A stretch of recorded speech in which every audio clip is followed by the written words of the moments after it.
The country right now is dealing with the death of Mary. Why? Because her husband, Dennis, allegedly killed her.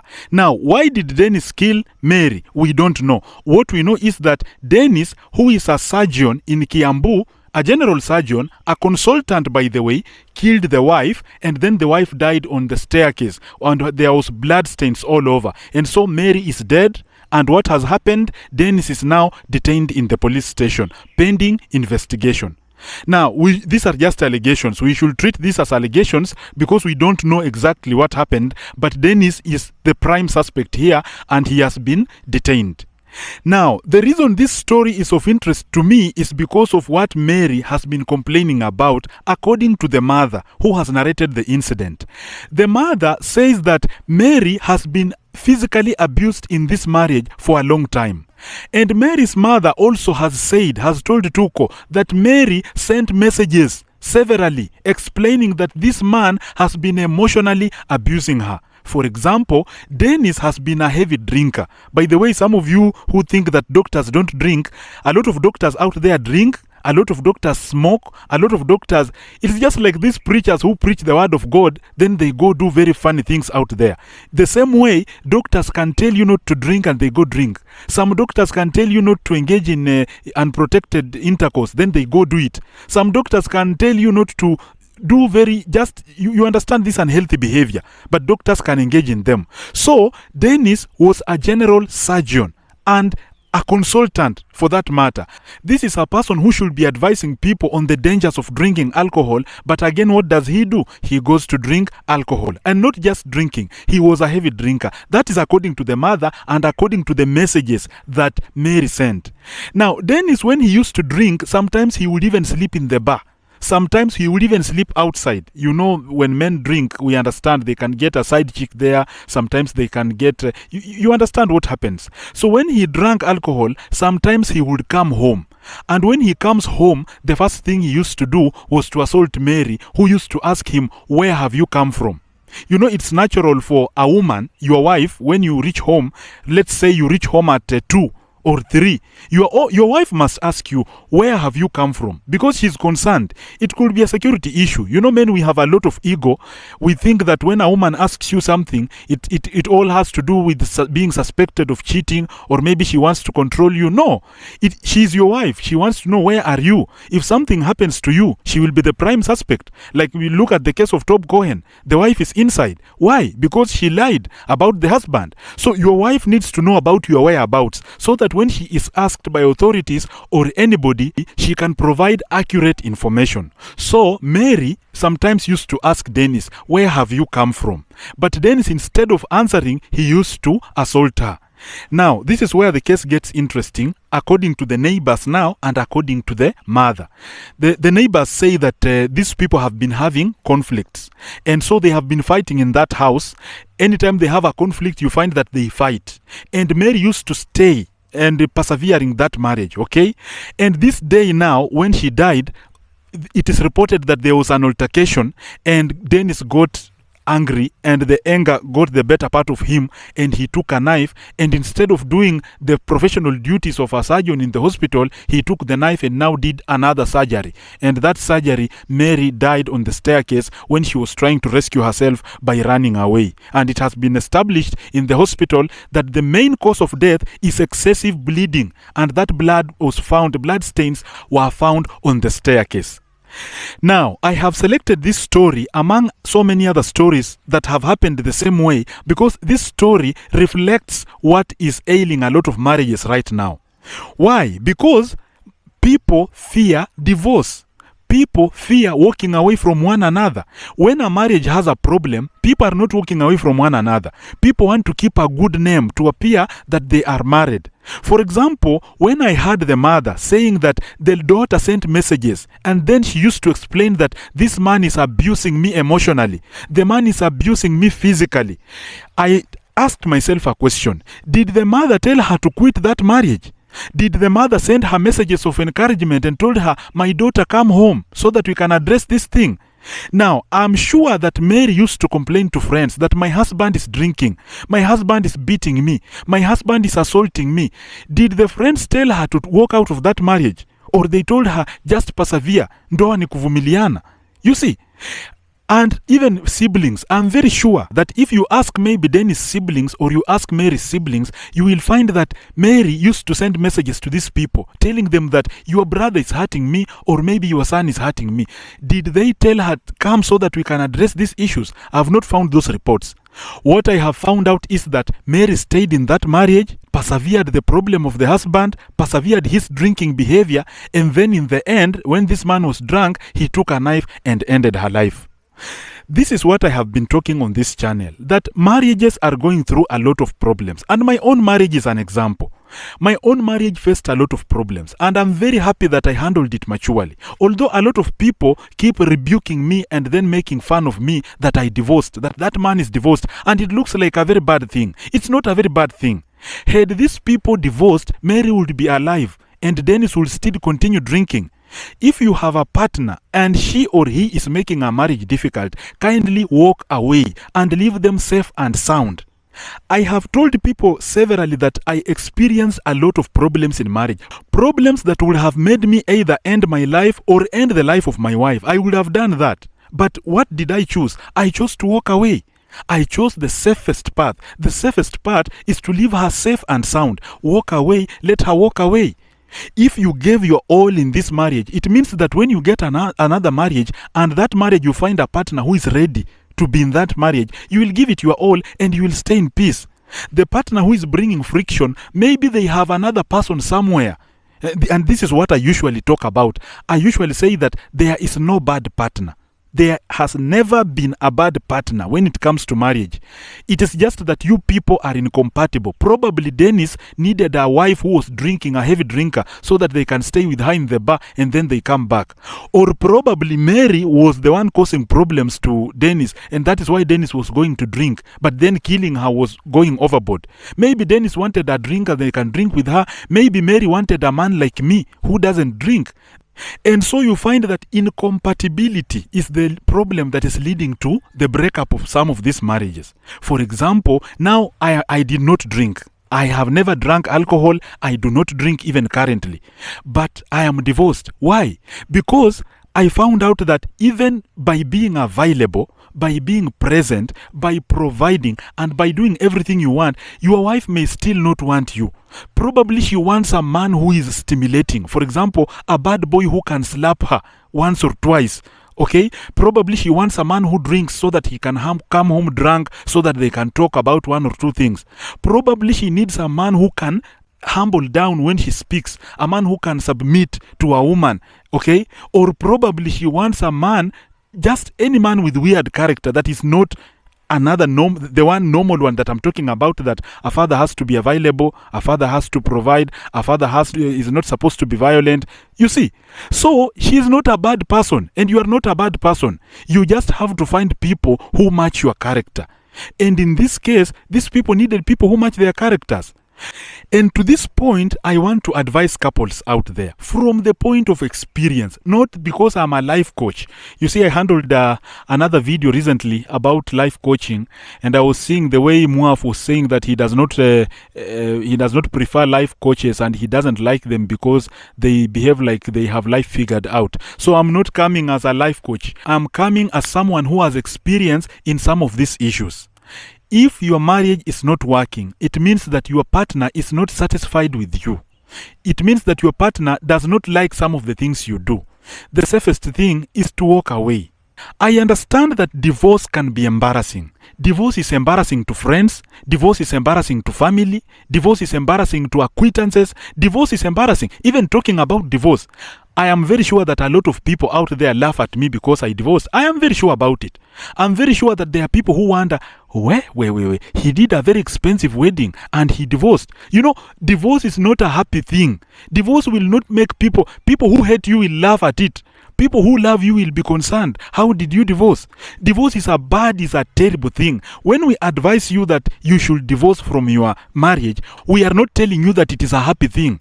And I don't like these people who say that when I was married, I was suffering. Now that I'm divorced, I am happy. And then they take a photo that in marriage and single. Then they make the photo of marriage look like you are suffering. And then the single marriage look like you are happy. No, don't make it look like that. Divorce is not a happy thing. Divorce is like a funeral. Bro, I mourned my marriage when it was ending. I mourned it literally. Bro, this was like death of a covenant. The covenant that I made on the pulpit, and then I said that death will do us part. But then we parted ways before death did us part. Do you know what made us part? I don't want to talk about it on this channel because it was a matter in court. So divorce is painful. We are not telling you that divorce will be happy. We are telling you that it will come with consequences. Probably that marriage has a child. Like the way I'm seeing that Dennis and Mary, they had a child, right? So if Mary had walked out, probably Dennis, because he's a drunkard, he would have said he doesn't want to support the child. And then Mary would have taken care of the child. Or maybe Dennis would have decided that I want to be responsible. Then they do co-parenting, right? I'm talking about Dennis being a drinker and then deciding not to support the child because Mary herself admitted that he was a heavy drinker and he was not fulfilling his responsibilities as a husband. Responsibilities, I know maybe it could be conjugal rights, probably it could be finances, but I doubt if it is finances because being a consultant surgeon, general surgeon, it's very difficult that, I don't know, but because alcohol is expensive, I don't know how they would have handled that, okay? So if you part ways, we have children involved. And you are supposed to take care of these children. And it will be very difficult to do that. It is not a happy thing. For example, when I say that I'm now a single father, being a single father is not something to celebrate. Being a single mother is not something to celebrate. You see, I see people say that I am a single mother and happy. It's not happiness. It's not happiness. Don't lie to people. You are not single mother and happy. You are not a single father and happy. Bro, sometimes I wished my children could have their own mother. Right now as I speak, I have my children. I wish they had their own mother around. And I wish that we could have a family so that in the evening, we sit on the table and eat. But now in the evening, I am on the table with my boys alone. We are eating. Their mother is not around. Is this the kind of life that I anticipated? No, I did not want this kind of life. I am frustrated because the person I thought we would take life with to another step decided that this marriage is not worth it. And what did I do? I said, okay, if you don't want this marriage, safely go. Safely go. And then I remained alone. Now, and at this point, I want to address people who usually laugh at people who divorce, people who make fun of people who divorce, people who usually try to create jokes about divorce. Divorce is not a happy thing that you should be joking around and making fun of it and then trying to insult people who divorced as if they made a very big mistake. Let us try also to reduce the stigma of divorce. Kindly reduce the stigma of divorce. It is a terrible thing, but reduce the stigma of divorce so that people like Mary can safely walk away from marriages. Mary should have known better that when a marriage is not working, please walk away. And that is why I don't like the advice of telling people to persevere. Don't tell someone to persevere. Don't tell someone to persevere when a marriage is not working. You see, some people used to tell me to persevere. That when I have a marriage problem, you should just sit down, and then they tell you that every marriage out there has a problem. You see, that is your problem now in that marriage. Now persevere the problem. What should you persevere? Mary persevered emotional abuse. Mary persevered physical abuse. From what we have known is that Dennis probably killed her. But I understand the courts because there was another dramatic woman who inflicted injuries on herself. Then she said that the husband beat her. She went to hospital with a lot of cuts and then she started accusing the husband. You remember that bald guy in, I think the church is JSM or what? I don't know the church. But the guy was accused of beating the wife. But later it was found out that the wife was dramatic and then she inflicted these injuries on herself. So it is also good for the court to establish, did Dennis actually beat her? But because there are messages, documented messages of physical abuse, and then we have neighbors who have also witnessed that we have had problems in this marriage, probably now we can make some conclusions. But we don't know, so we should let the courts decide on what is going to happen. So, my friends, if a marriage is not working, please walk away. Walking away from a marriage does not mean that you are evil. You can walk away from a marriage and still continue serving the Lord. You can walk away from a marriage and still keep your career. You can walk away from your marriage and still keep your friends, even some of the relatives of the person you divorced from. For example, if you are a wife and you divorced from a husband, you can still keep in touch with the family. They did not wrong you, right? You have a relationship, especially when children are involved. Now these children, they are uncled at your wife's place. Keep the relationship, or they are children of you, because these children have their home. In Kenya, the home of the children is the home of the father. If you have those children, you have a permanent relationship there. Even if you get married elsewhere, you have a relationship in the home of these kids. So keep the relationships. Everything else can be kept intact. What ends is the marriage itself, because you two people cannot come to an agreement.